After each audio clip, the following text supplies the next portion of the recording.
माननीय शिवसेना पक्षप्रमुख उद्धव ठाकरे यांनी मान्यता दिलेल्या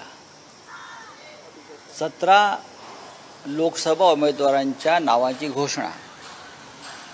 आज सकाळी शिवसेनेकडून करण्यात आलेली आहे। बुलढाणा प्राध्यापक नरेंद्र खेडेकर, यवतमाळ वाशिम संजय देशमुख, मावळ संजोग वाघेरे पाटील, सांगली चंद्रहार पाटील, हिंगोली नागेश पाटील अष्टीकर,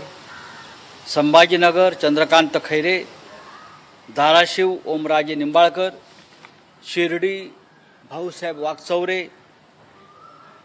नाशिक राजाभाऊ वाजे,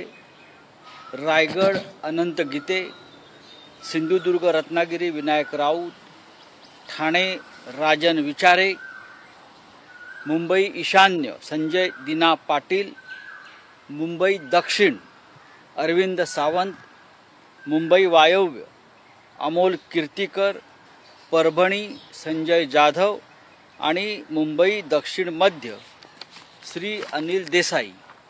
अशा 17 नावांची घोषणा माननीय शिवसेना पक्षप्रमुख उद्धव ठाकरे साहेबांनी केलेली आहे आणि एकूण 22 जागा शिवसेना लढते आहे साधारण।